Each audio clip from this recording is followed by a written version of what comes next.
that. So the original proposal was supposed to be a fan guide, but it was like this half and half thing.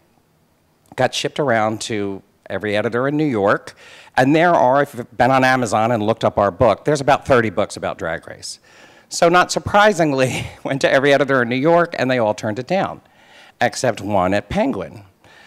A very savvy woman named Elda Roeder, who came back to our agent and said, there's a lot about Drag Race out there right now, but I really like how these guys are working all these queer history and queer figures into it. Do you think they'd be interested in doing a book on queer cultural history? Literally, when we started writing bitchy posts about Project Runway 14 years ago, I didn't think anyone was going to give me the chance to like do a chapter on Stonewall or stuff like that, which is ultimately what this book became. When I say it was a gift, it was a gift to research this book. It was a gift to write this book. I destroyed my hands doing so, but it was a gift. And it's been a gift putting it out in the world. I'm so excited to share some of what we wrote with you tonight.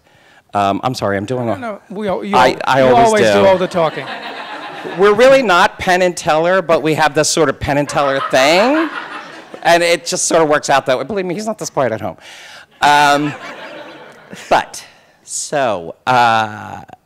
The idea behind the book is to take every aspect of Drag Race that we recognize as fans of the show, the stuff that repeats over and over and over again, and explain parts of our history, our queer history, parts of the work of legendary figures that went before us that established these things in our history, in our culture. We are of a certain age. And that one of the things we wanted to do with this book was write it for younger people, because we know Drag Race has this incredibly young fan base and this incredibly broad young fan base. And when you get into, you know, I look at this stuff, we look at this stuff, when you get into Generation Z, basically, the generation behind the millennials, their idea of what queerness is so different from what we grew up with. And I think that's great. I think that evolution needs to happen. And that is part of what we wanted to do with this book, which was to acknowledge the fact that queerness is a broad spectrum of identities, and it has a long history behind it. And you can look at that history and still be forward-facing. One of the last things we wanted to do with this book was sound like a couple of old gay men lecturing to young queer kids. In our day, we marched, and Marsha P. Johnson threw a shot glass. We didn't want to do that. We wanted to invite people in to our history and then point them to how that history is moving forward.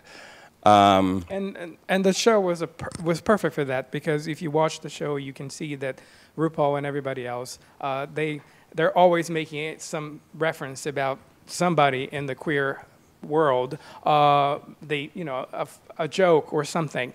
And I remember watching the show and going and checking the Twitter, my Twitter, feed, because I always like to watch a show and read what people were talking about. And you could tell that the young ones, pretty much who's watching the show too now, didn't get the references. They thought they were funny, but they had no idea that was attached to Crystal LaBeija or that was attached to Divine or anybody. So we felt that this was a perfect opportunity to kind of teach the children. Yes. Teach the children. Teach the children about the legendary children. So that's. In case you don't know, legendary children is a term used in the ball community to refer to people who are up and coming, who will become legends. And it's a broad term that is used in drag, but it originated in the ball community, and RuPaul uses it all the time on the show, which is why that's the title of the book. So going back to the format. The chapter I'm going to read to, or I'm not going to read you a whole chapter, I'm not going to do that to you, but the portion I'm going to read to you tonight is from chapter 5, which is the chapter on the singing challenges. The song and dance challenges that occur every season on Drag Race, like they have if you watch this last episode. Wasn't it season 12? Amazing. Oh my God, it was so good. The best. We're very happy. Season 12 just started. It launched on Friday night, and Drag Race gets a little tired. It is in its 12th season, but this one was really energized. And the challenge was a song and dance challenge. In this case, they had to do rap, and it was an amazing number. That I'm a Bitch song has been stuck in my head for 5 days.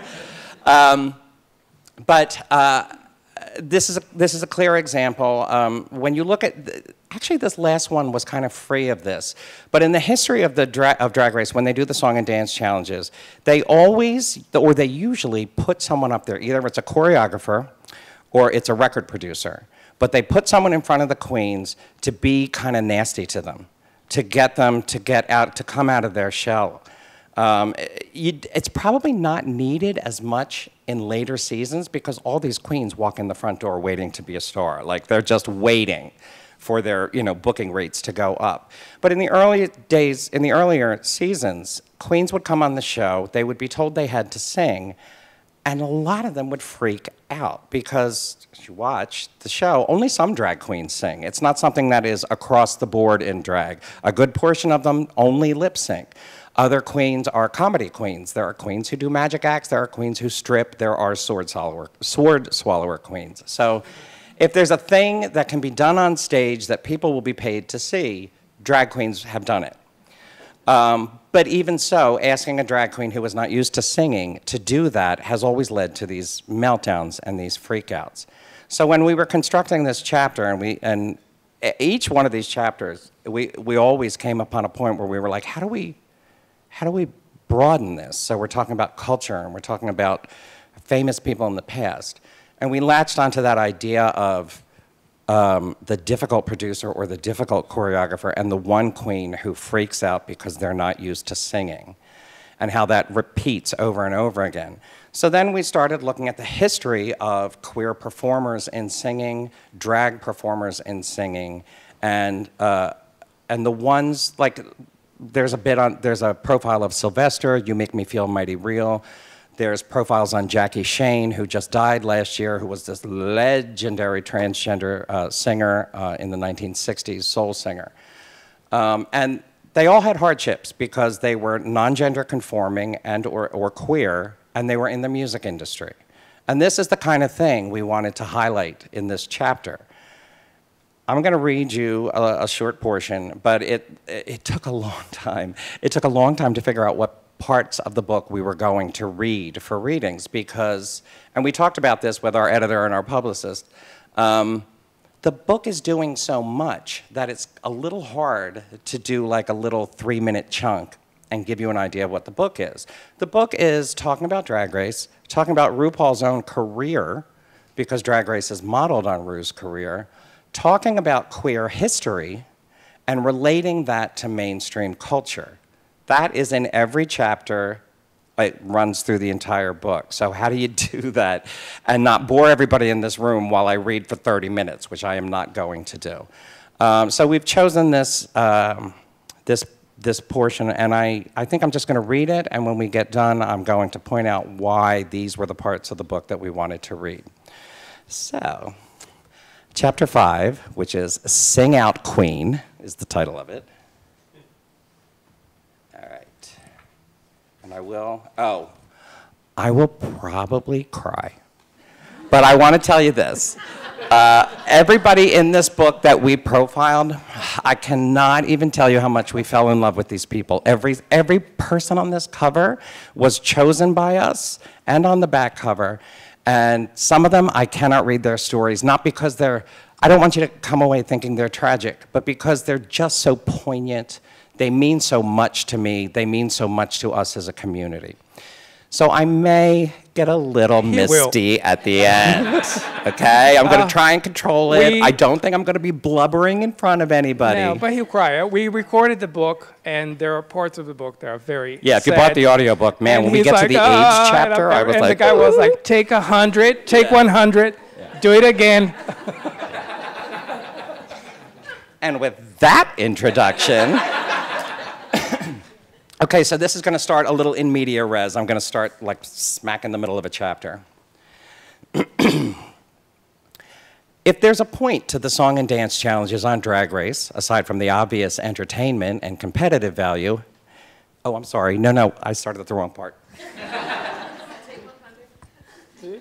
101. I actually started at the end. Okay, here we go.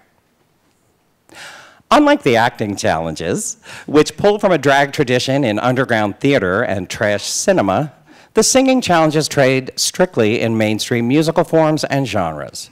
Pop, rock, dance, disco, rap, new wave, punk, and musical theater styles have all been drilled into the queens over Drag Race's first decade. This tracks with Ru's own career as a pop star, which was mainstream from the jump, starting with her star-making turn dancing in the B-52's Love Shack video in 1989, to dropping a culture bomb on the world with his breakout hit, Supermodel, You Better Work, in 1993. Like everything else on the show, the Song and Dance Challenges also subtly pay tribute to a history of brave, gender-bending performers working their way through mainstream musical forms. You can look at tons of queer singers, from Little Richard to Elton John to Freddie Mercury, Indigo Girls to Melissa Etheridge, Frank Ocean to Troye Sivan, to note how queer folks have been part of popular music for decades. And while we certainly have no intention of ignoring those trailblazers, Drag Race and its singing challenges specifically focus on the freedom and bravery of the legendary singers who would not fit the gender mold. Interestingly enough, the history of popular music in the past century is full of examples, oh, I'm doing this one-handed, of non-gender conforming artists who were embraced wholeheartedly by musicians and the public. From Little Richard to Prince, David Bowie to Boy George, Annie Lennox to Frank. The audiences for popular music going back nearly a century had the easiest time accepting the otherwise unacceptable, so long as there was a good beat involved and you could dance to it. It helped a lot if you were a non-gender conforming artist who was otherwise heterosexual and cisgender. In other words, Annie Lennox's androgynous buzz cuts were easier to accept than Katie Lang's or Frank's because Lennox is a cisgender straight woman who sported a lot of gender-affirming makeup and glamour, and the latter two couldn't help but underline or showcase their queer identities and eschew most feminine-coded presentation. Bowie's glitter makeup was celebrated and considered sexy and otherworldly. But even at the height of his 1980s Culture Club fame, Boy George's version of soulful, queer, made-up glam was viewed as exotic, if not a little off-putting, largely because his voice was high and soft and his affect was more feminine in appearance. We should note that from the minute the Beatles grew their hair to the point where it barely grazed the top of their collars in the early 1960s, the press and the older parts of the public said they looked like girls. Even Elvis's 1950s gyrations were considered alarmingly queer and inappropriately Negro. Got to do the scare quotes there. In tone, largely because any man who made overt displays of his own sexuality was not considered either masculine or civilized. The mid-20th century was an unbelievably conformist time in terms of gender presentation. Even so, there appears to have been an unspoken understanding that displays or presentation styles that weren't strictly gender conforming, as it was defined at the time, were accepted in pop singers so long as they weren't actually or openly queer in any way. And while Bowie flirted with bisexuality, which he later denounced and claimed was overstated, the vast majority of men who flipped the norms on gender presentation in music were straight. Thanks to the popularity of glam rock in the 1970s, any dude could slap on glitter makeup and a wig and never once have his cishet status questioned. This trend toward androgyny or non-binary presentation waxed and waned over the history of popular music during the past century, sometimes making the careers of queer performers only to break them when the tide of acceptance went out again.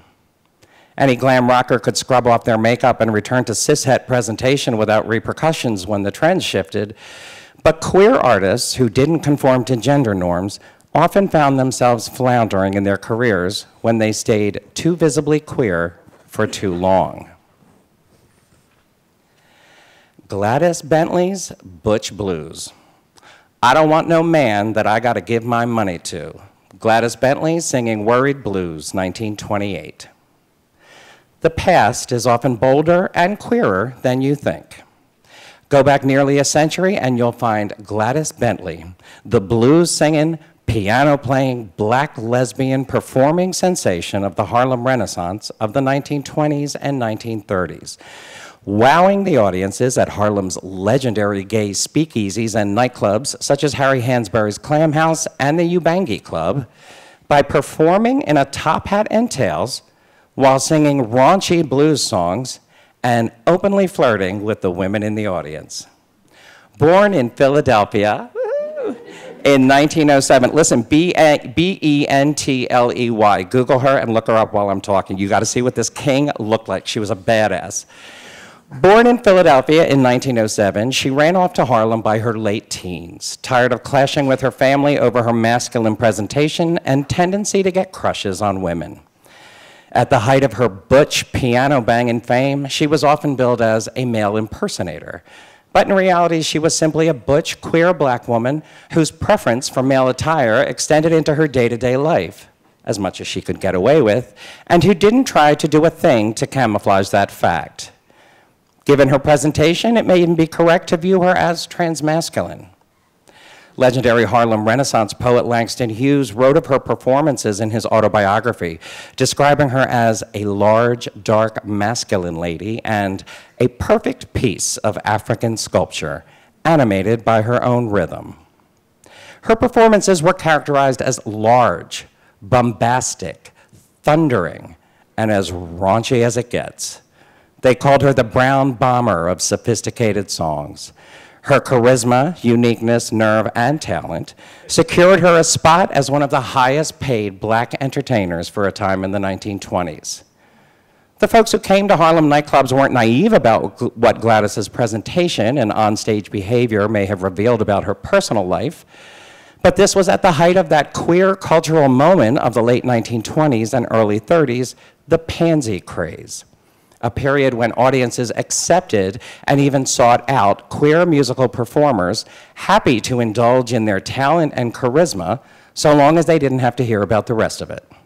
Keep it on stage where it's fabulous, or keep it to yourself where it's sinful. The 1920s and 30s were a time when the prohibition of alcohol gave rise to an entire underground nightlife scene in places like Harlem and Greenwich Village, where many of the rules of the outside world were suspended, and a woman like Gladys could receive huge accolades and wealth based on the power of her overtly queer persona. But the Pansy Craze, like so many of the brief flirtations LGBTQ folks made with mainstream acceptance, ended quickly and without much warning. When the Great Depression kicked in, a weary, stressed America turned to wholesome Hollywood entertainment to forget their woes, and embraced a formalized sense of public morality as outlined in the newly adopted Hays Code for motion pictures. The police crackdowns on the gender-bending drag reviews and pansy-hosted shows in the early 1940s sent a message that was loud and clear to queer performers like Gladys: conform or get out. She left Harlem and eventually wound up playing in a lesbian nightclub called Mona's, where girls will be boys, in San Francisco for a time in the early 1940s. But eventually she had to give up her male drag if she wanted to continue to work. As the Depression gave way to World War II, which eventually gave way to the highly conservative decade of the 1950s, Gladys wound up publishing an essay in the August 1952 issue of Ebony with the unfortunate title, "I Am a Woman Again."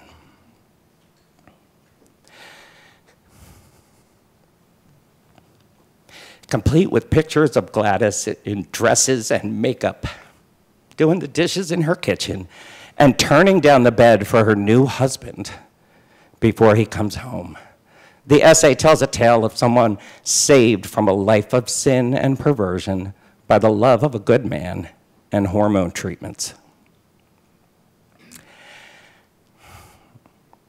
It would be so easy from our present-day perch to speak derisively of this turn of events, or to cast them as a tragic example of someone whose fire and passion was beaten out of them by a society that had no room for nonconformity. But the life and choices of a black lesbian in the mid-20th century, at the height of McCarthyism and with the threat of imprisonment or worse hanging over her? These things are not to be questioned by us. Gladys had to live and work in that world as a symbol of everything conformity hated most, a large black woman who didn't bend to gender roles.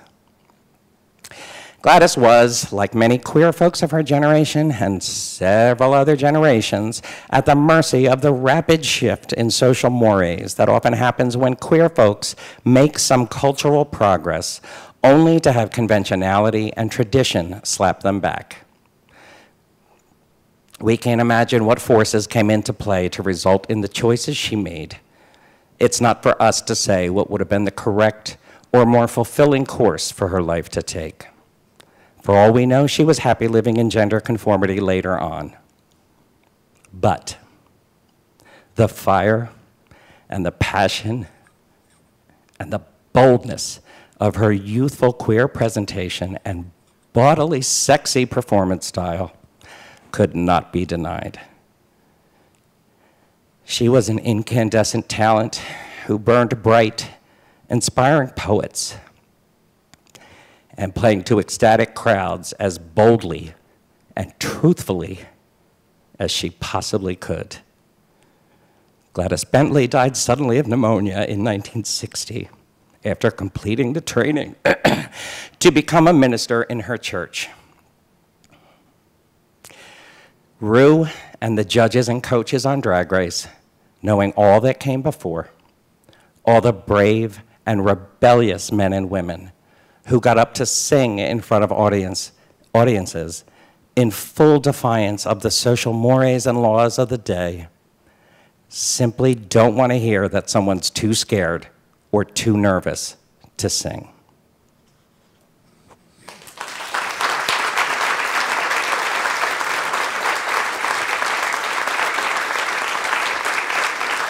I made it. I just want you to know, I don't cry over the beauty of my own writing. That's not what it is. And I do want to underline this point about Gladys, who was just an amazing figure. And this is true about the book as a whole. I refuse to see these people as tragic. I refuse. I just refuse. Right, I agree. No matter what else happened in her life, no matter where it wound up in the end, she did some incredible things during her youth, and she tried so hard to live in a culture that would not accept any part of her. And, okay, getting into a broader sense of why we included this passage tonight, it gets to one simple point. When this book unfolded and we realized who we were going to be writing about, and that we were not going to be writing about white cisgender gay men putting on dresses. That's part of it. There are plenty of them in the book. But we wanted something expansive about queer culture, and that included transgender people, that included lesbians. It also, as writers, as white cisgender male gay writers being assigned this book and being given the unbelievable opportunity to write about these people, we felt it was of the utmost importance that we gave as broad a view of queer life as possible. And Gladys is smack in the middle of the cover on this book because we love her so much, because she represents so much about queer culture and queer history. And she represents everything we wanted to say about this book. Drag queens and queer culture and queer life. It's bigger and broader than you think. There are people in it who did amazing things, and they didn't all put on dresses, and they didn't all look like the queens on Drag Race. I don't know. I feel like I need agree. water. No, I totally agree. And I think we're a fan of the show. We talk a lot about the show. We admire the show and everything they do. But we have to remember that the show pulls from this queer community. From now, from the past, and obviously from the future. So we felt it was our responsibility in a way to just present these people, showcase these people, and pay homage to these people. Pay homage to them. Who have done so much for our community. And a lot of them are just, I mean, Gladys Bentley is fairly well represented. If you look her up, she is, Right. there's a lot about her out there. But she's not as well known as I think she could be, as she should be. And that portion of the book also gets to something that comes up in a lot of chapters, which is that idea of the mainstream accepting queer culture and queer figures and then pulling back that acceptance.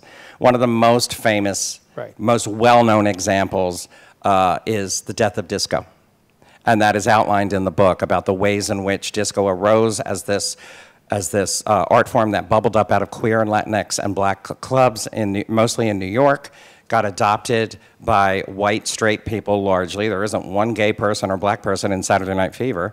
And then, I don't know if anybody knows this, but there was a violent reaction. There was the death of disco thing, the disco sucks movement, where they literally blew up records in Comiskey Park in 1979, I think it was. This is all outlined in the book. There are other, like, some of the gay people in this room of a certain age might remember what the 90s were like when RuPaul was ascendant, when the Lady Chablis and Midnight in the Garden of Good and Evil and Wigstock, and there was all this big draggy energy. Katie Lang was on the cover of Vanity Fair with Cindy Crawford shaving her face.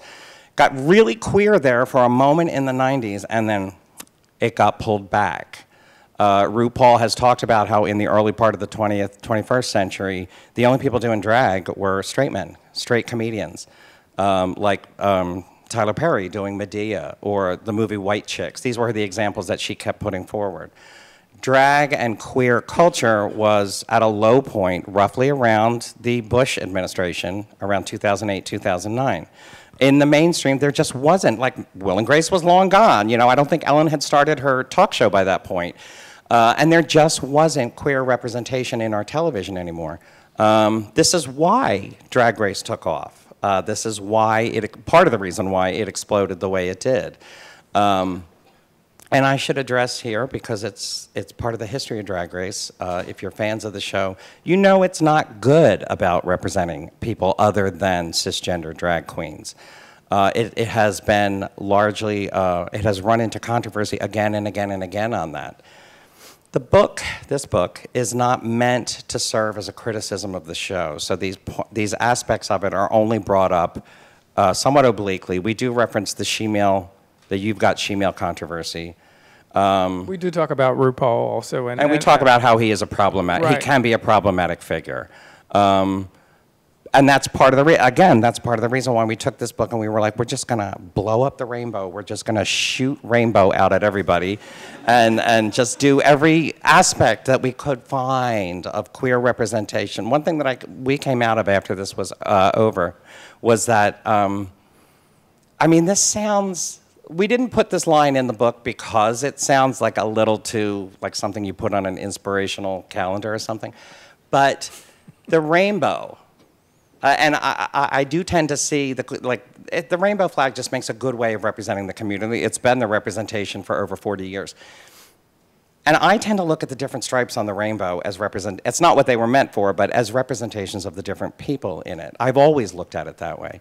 And when we got to the end of this book, the research and the writing of this book, I realized it's really a spectrum. It's really just a bunch of colors blurring together, and there's people dotted all over that landscape. And some of them you can peg as gay, and some of them you can peg as lesbian. Some are trans, some are bi, some are genderqueer, but they're all over that spectrum.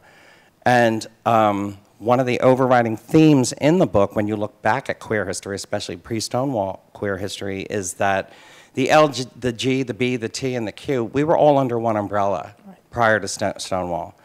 When you read about Stonewall, it's all drag queens and transgender women and gay men and lesbians fighting the cops, because that's what it was like back then.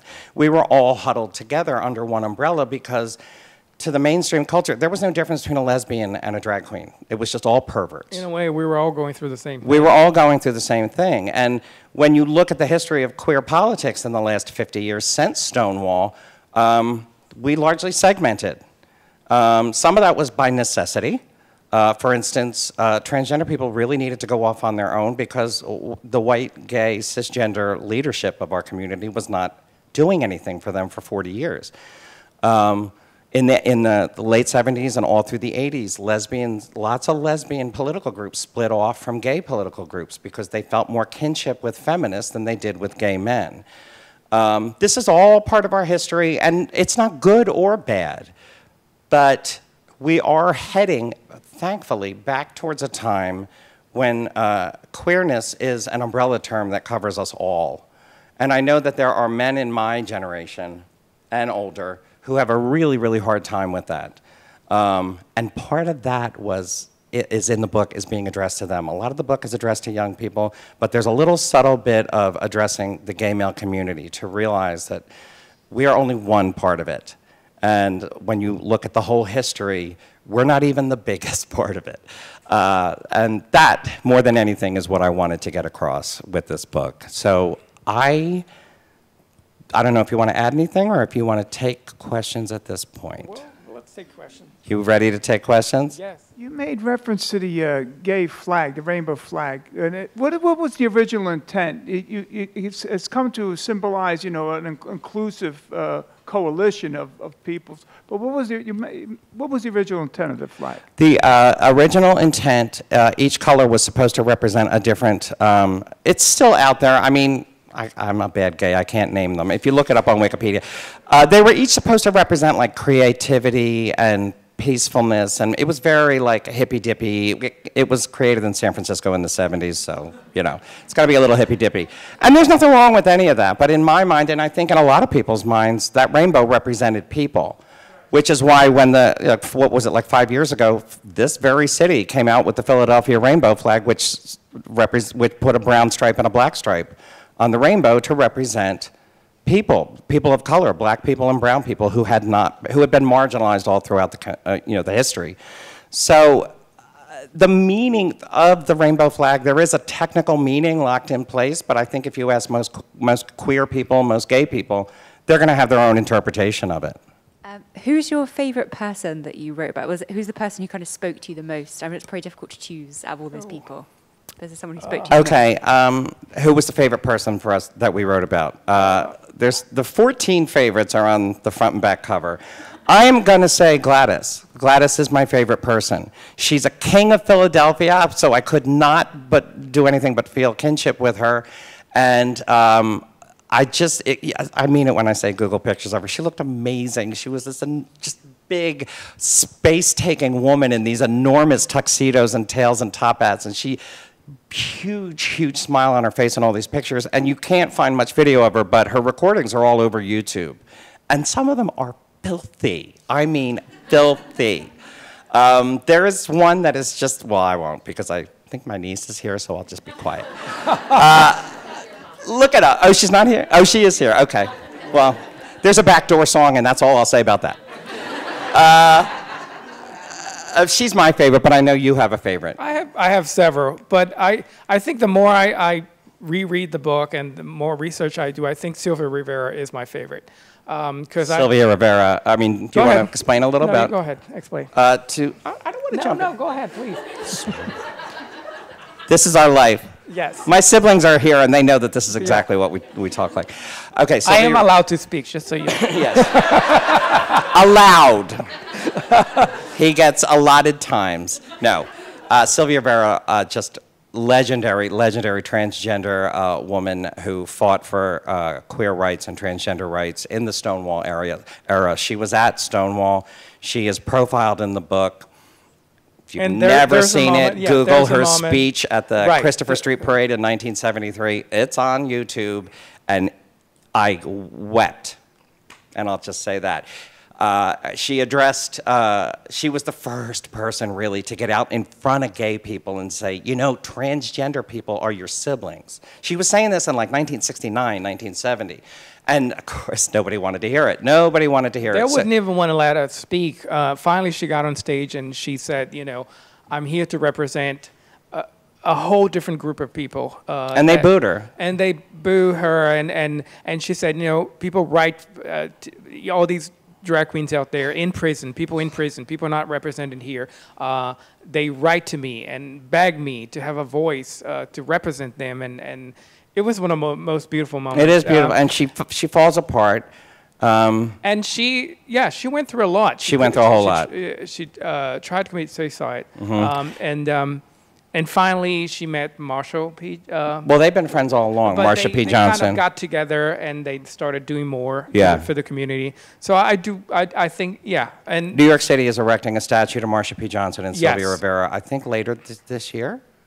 And it will be the first time any transgender women of color have had a statue erected to them in the United States. And I'm not sure there are even all that many in the rest of the world. They are rock-solid mothers of the movement, and they are in the first chapter. The first chapter is devoted entirely to Sylvia and Marcia. But just going back a little bit to your question, we love everybody we wrote about, but I think that, I guess, to answer your question without picking one, I think everybody represented on the cover and the back, I think these are the people that we really focus more and fell in love with, every single one of them. They're all different. They all have a different background, but they all gave so much to the community, and we love all of them. Okay. So there are so many queens who I'm a big fan of, who are like of a generation, who are of a generation where they never had a chance to be on RuPaul's Drag Race. There's like Coco Peru and Lady Bunny and Varla Jean Merman and Peaches Christ. And are there any of those that you like wish that they could have this like Drag Race level of celebrity, or wish that they were? Well, I know Lady Bunny's been pretty open about never wanting to do the show. Yeah, Lady Bunny doesn't want to do it because she doesn't want to, present herself in front of a camera as a boy, as a guy. So, that's why a lot of queens, well-established, like Coco Peru and all those queens who have had careers going back decades, when the show debuted and they were approached, Hedda Lettuce was approached, I think Varla Jean Merman was approached. And they said no. And they were all, well, Varla Jean Merman's been on camera in boy drag. But a lot of them were like, no, I don't want to do that. And that is addressed in the book. Like 10 years ago, 11 years ago, that was actually a little taboo to see them putting their makeup on. Not only Drag Race, if you watch Project Runway had an episode with drag queens, and a lot of them said no because the same... Because Project Runway wanted them to be out of drag. Yes, so they said no. Yeah, it's an interesting question. I don't know if I could pick who I would want from that group. I have a soft spot for Varla Jean Merman, but actually, no. Lip Synca.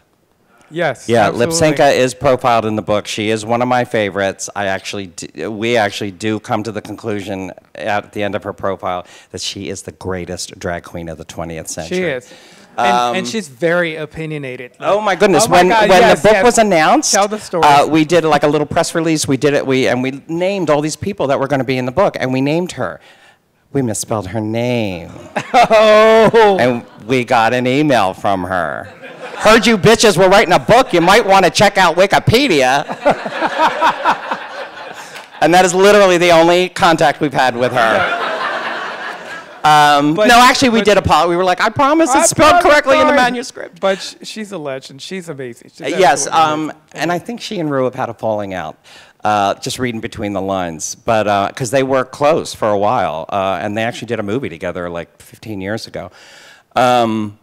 That's the one who, especially since Drag Race, there's a whole chapter on lip syncing at chapter 8, mouthing off, and Drag Race has done a lot to elevate lip syncing in the minds of the public, and that this is something that drag queens do. This is an art form that drag queens do, and Lip Synca is like single-handedly responsible for that. In the last 40 years, she is responsible for elevating lip syncing to high drag art. And on top of which, she's like a fashion queen. She dresses like a 1950s fashion model, and the two of us are not gonna love that. So yes, if I could pick one queen, one classic queen, and she would never do it. First, she hates the word drag. She hates the term drag queen. She hates it. And we called her the Uber drag queen of the 21st century. She prefers to call herself an illusionist or something like that. Again, common theme in the book. A lot of drag queens don't like to be called drag queens. There's like this hierarchy. If you play gay venues, you're a drag queen. If you play cabarets or Vegas or Broadway or anything like that, you're a female impersonator, you're a drag illusionist, you're a drag artist. It's very interesting. There's like this classism, so. What did you learn from writing this book? I'm sorry? What did you learn from writing this book? What did you learn from writing What did I learn writing this book? Oh, honey, I learned so much. So much. We started this book with the idea that we have a base knowledge, we're of a certain age, and we have a base knowledge of queer culture. It was always an interest of ours. Like, go to, in our loft, there's at least one bookcase that is nothing but queer history, queer cultural books, half of which we used in the writing of this book. But I learned, like I said a little bit earlier, I learned that for the whole history of queer people and the queer community, I learned that we all were friendly to each other 50 years ago, and we all got along really, really well. And then I learned we had to sort of break up, and all the different people had to go off in other directions to figure out what they wanted to do with themselves and to fight their own battles. And now, everyone's coming back together again. That's what I think I've learned writing this book, okay? And it's what you're gonna see as you get older. When we were writing this book, I sat my niece Charlotte down and taught her all about drag queens. And she already knew about transgender people because she had one in her class. And it was just, I remember sitting there thinking, I'm sitting here teaching my 6-year-old niece about drag queens. That is crazy that we live in this time and place. I'm so glad that we do. Well, considering the breadth and depth of it, could you talk about some of what you had to leave out and what do you miss the most? Oh, yeah. What a great question. If everybody buys enough copies of this book, I will pitch a follow-up book called Legendary Children of the World, because that was it. That was the one thing we had to do when we started doing research on queer culture, on drag culture in the last 100 years. It was like, well, goodbye France, goodbye England, goodbye Germany, goodbye Latin America, all of whom have tremendous drag and queer cultural histories. Couldn't put those in the book. Yeah, when we started our research, that's pretty much how we started, like collecting everybody internationally and nationally. And then it got to a point like, there's no way we can have all these people. We'll do a better job if we kind of just stay within the United States and then hopefully later, you know, expand a little more. But to give you an example, like we have a chapter on the acting challenges, the sketch comedy challenges, which then, similar to the singing challenges, goes off and looks at famous actors or theatrical or filmmakers who dabbled in drag. So there's a profile of Divine and John Waters and trash cinema, the Rocky Horror Picture Show, all of that. But when we were compiling all of this stuff, we realized that if it didn't directly tie to RuPaul's Drag Race, we couldn't put it in the book. Right. So in the theater chapter, it pained me to cut Harvey Fierstein out of the theater chapter. He's mentioned in it, and Torch Song Trilogy is mentioned in it, and his other accounts, Taboo, all the stuff that he did for the theater. But he does not get a profile. Similarly, when you look at drag in the theater, okay, there's two different traditions. There's the underground theatrical tradition of drag, which is like trashy drag and challenges norms and that sort of thing.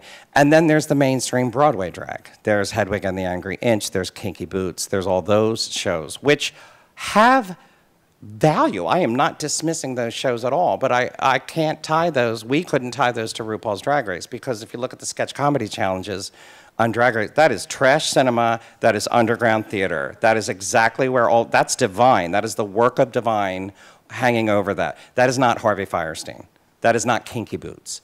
Those are such important things, and again, there's this divide between queer people who affected or helped shape queer culture, which is mostly what the book is involved with, and queer people who pushed queer culture out into the mainstream.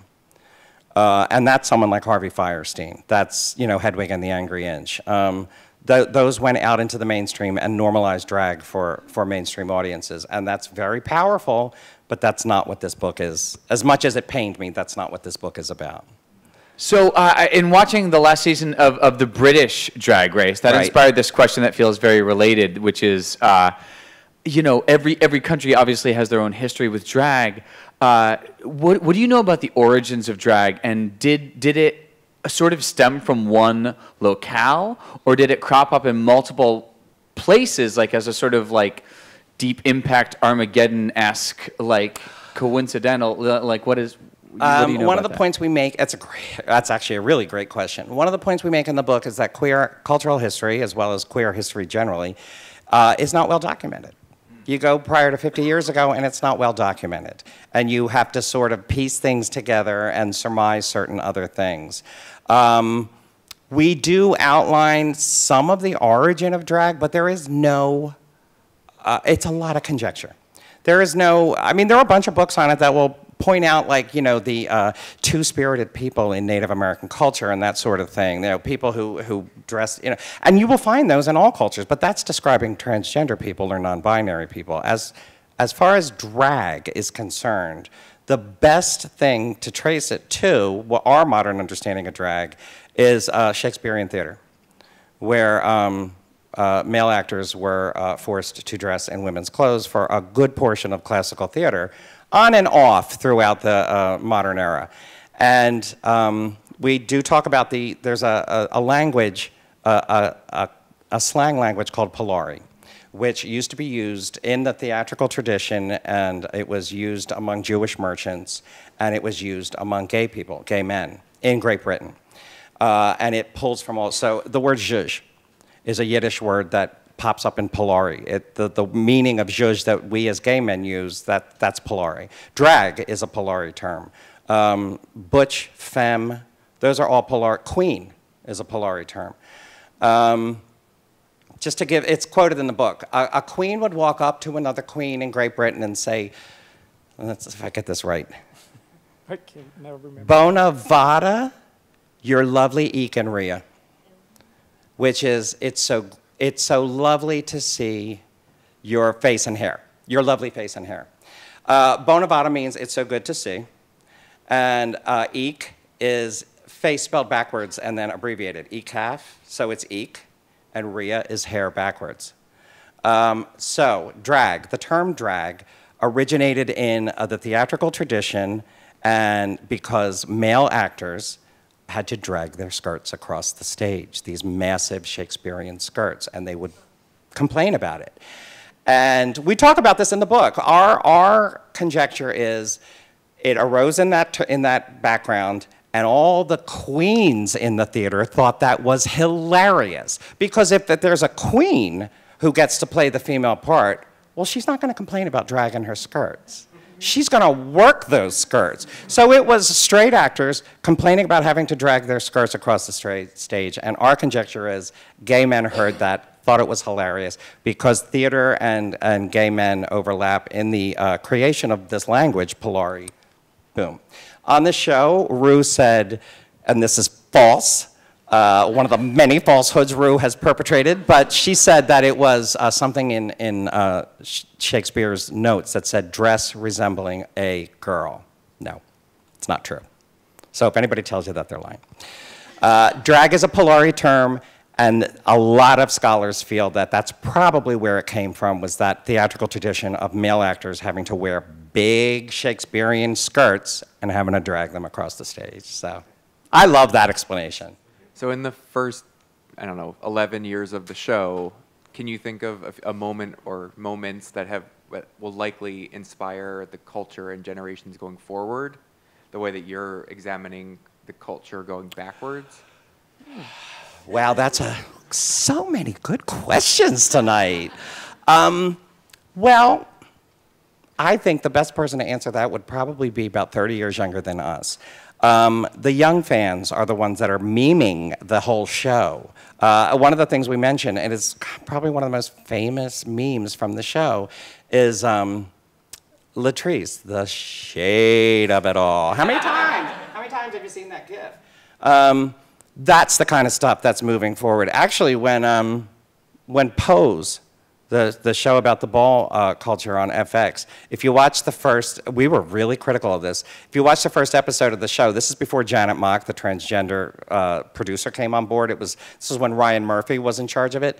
Watch the first episode. There's a ton of Drag Race references, like direct references from Drag Race, that the first time we were watching it, we were like, well, that's Drag Race. This is the ball culture. You shouldn't do that. But I'm blanking now on what some of them were. I mean, I don't know. What are some of the, like, the memeable moments that have moved? I think if you look at young people online talking about the show, on social media talking about the show, there are certain shorthand comments, certain ways of describing them. Well, what about Shangela's infamous tirade and Untucked? I don't have a sugar daddy. I don't need a sugar daddy. If I wanted a sugar daddy, I could get one because I am what? Sickening. That, that became a meme, and that is because I am what? Sickening. You see that all over young queer culture. The other one is, I don't know why this particular one constantly gets memed or gets referred to, is Detox's verse from Read You Wrote You. D to the E to the T to the O to the hold it X. You see that all over social media. And the Linda Evangelista line too. I forgot who said that. Yeah. Aja's line about Valentina.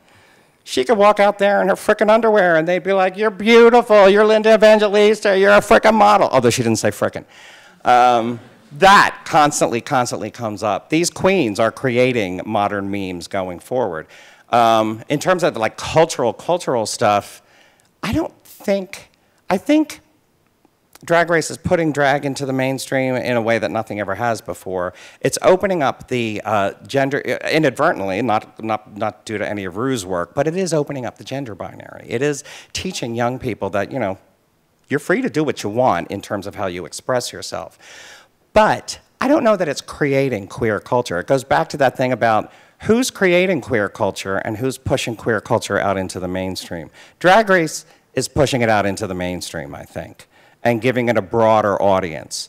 It's pulling from traditions, right, and it is creating its own traditions, but they're more like fan traditions, and we'll see how long if they outlast the show. If nothing else, I think they're learning, you know, more about their own history. I see that a lot on Twitter, for example.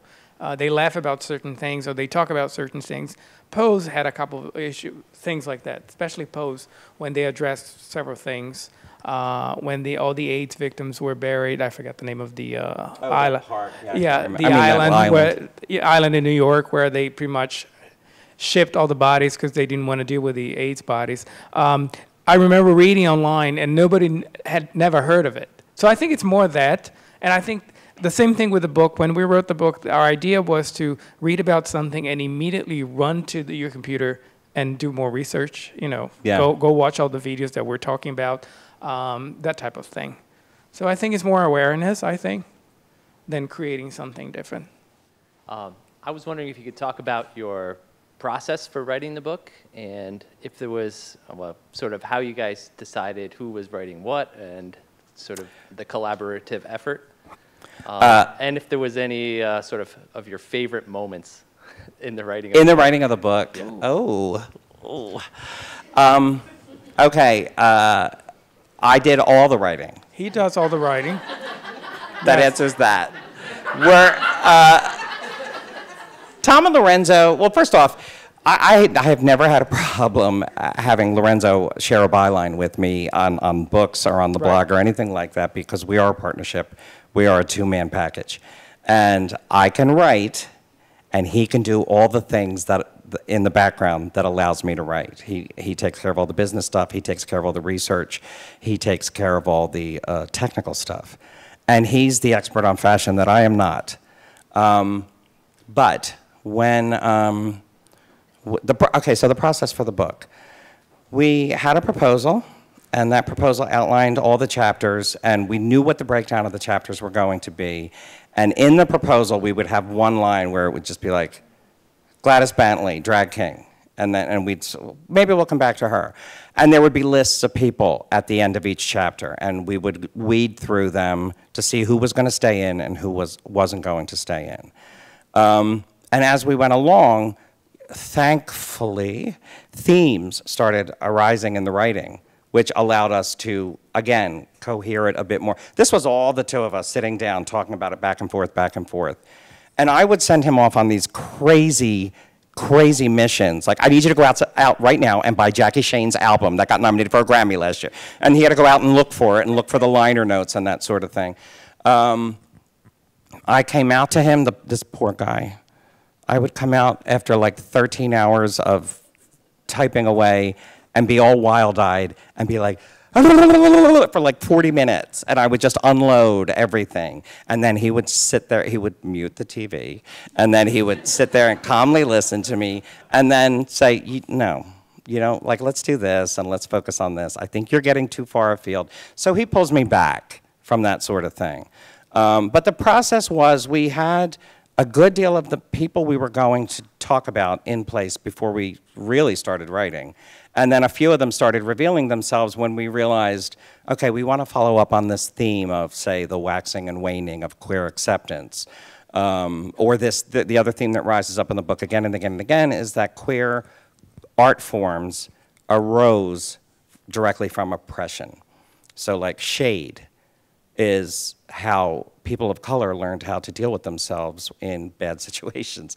Whether that meant a sad situation or a threatening situation, that's where things like shade and reading came from in our community. Lip syncing became a drag